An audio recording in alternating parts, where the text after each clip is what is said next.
I'm a former TV reporter from Chicago, and I was on a really big story, and I got home and my young girls were not eating right. So I decided there and then, about 10 years ago, to stop for a minute, just take a minute, breathe, and write a cookbook. I always wanted to write a cookbook, a slow cooker, crock pot cookbook, because my mom raised us doing that and working at the same time outside of Philadelphia. And I thought it would actually resonate with Americans. My mom didn't believe me. I wrote that book and we sold over 70,000 copies. And one book led to two to three. And then it led to this concept of offering up the tools to folks to make all the recipes that are in the books. And that's why now I sell spices and sauces as well. So the products include spices, sauces, and harder to source legumes. So all of the material you need to make cooking Indian food at home that much easier.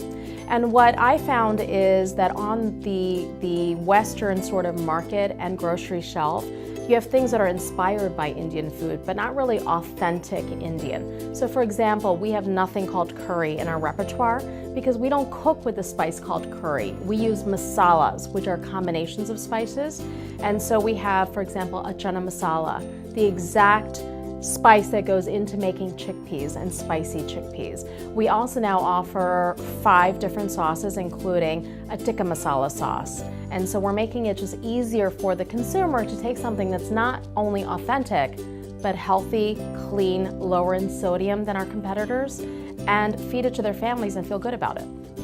2010 was when the first book was published, and the products I started generating them and creating ideas for them and recipes and whatnot probably about 3.5, 4 years ago.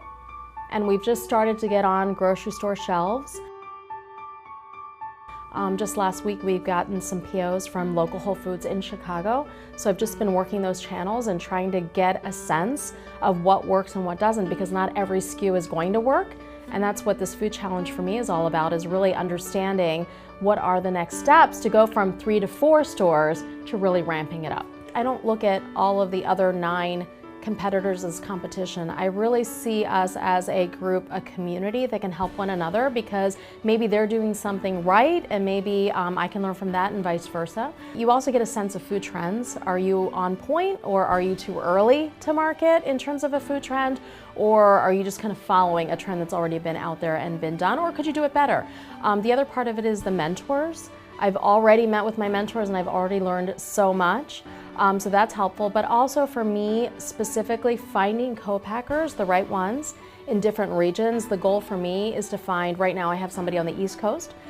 Shipping glass, you'll find as a small company, can make or break your business and your gross margins. And so for me, I'd love to have a co-packer East Coast, Middle Country, as well as West Coast, to be able to really distribute in those channels eventually.